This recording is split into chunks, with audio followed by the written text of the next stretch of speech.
Hi. First, I want to thank you for taking time to view this presentation. Let's be honest, I chose Molière to do my presentation on because I liked the way his name sounded, and he was French. I've always wanted to go to France. Can't tell you why, there's just no reason. Little did I know at the time that he was considered one of the best playwrights of his time.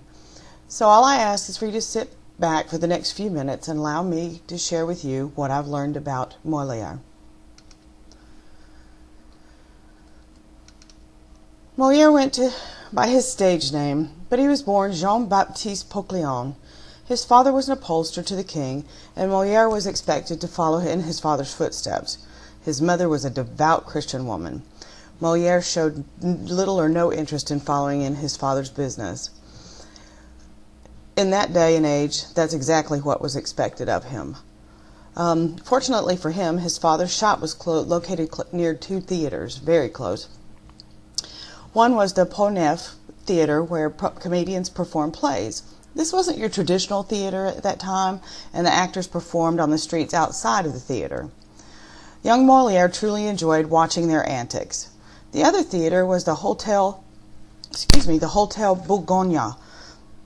It is believed that his grandfather took him to this place. It was more traditional housing plays of romantic tragedies and comic dramas. Apparently, his attendance at these two theaters had a huge impact on the young Molière. As a young child, he was exposed to the king's court and poked fun at them regularly. He used every opportunity to poke fun at them instead of associating with them. He even made fun of his mother's priest.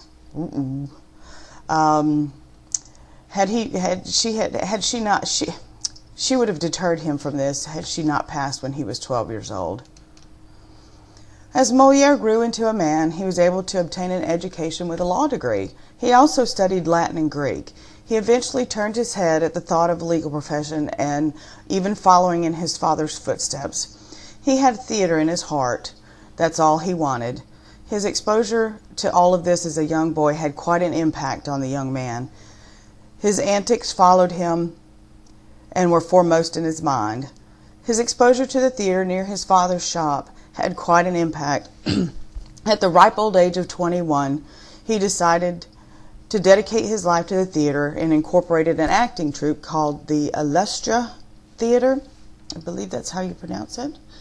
Full of enthusiasm and little experience, the group performed in a converted tennis court. Once they started charging admission, though, the results were not so good. Over the next couple of years, the group performed in small theaters in various parts of Paris. Each time was a flop. This left Molière bankrupt. They decided to forget about Paris and take the show on the road, so to say.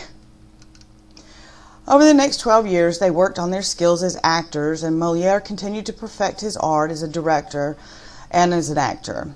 After much attempt to be a successful actor, Molière put his hand to pen and wrote his first play, called The Blunderer. Fate took a hand in this, and he ended up gaining King Louis XIV's support. The young theater buff took the stage name Molière. It is believed that he did this so that he didn't bring shame to his family. The king's brothers saw the play and suggested that the king bring the tiny theater company to court. It wasn't until Molière started writing plays and making fun of the upper class that his plays became popular with the public. The plays have become known as the comedies of manners. In the mid-17th century, the group returned to Paris and played for Louis XIV. Molière developed a relationship with the king's brother. He was truly a great supporter of Molière. This relationship grew, and Molière and his performers were eventually appointed as the official entertainers of the Sun King himself. Molière and his work was not accepted by others as well as by the king. He had made enemies of some of the king's followers. He was in the right place at the right time. Everything happens for a reason. Whatever cliche you want to use. The king was a fan of his, and he continued to perform with him until the end of his life.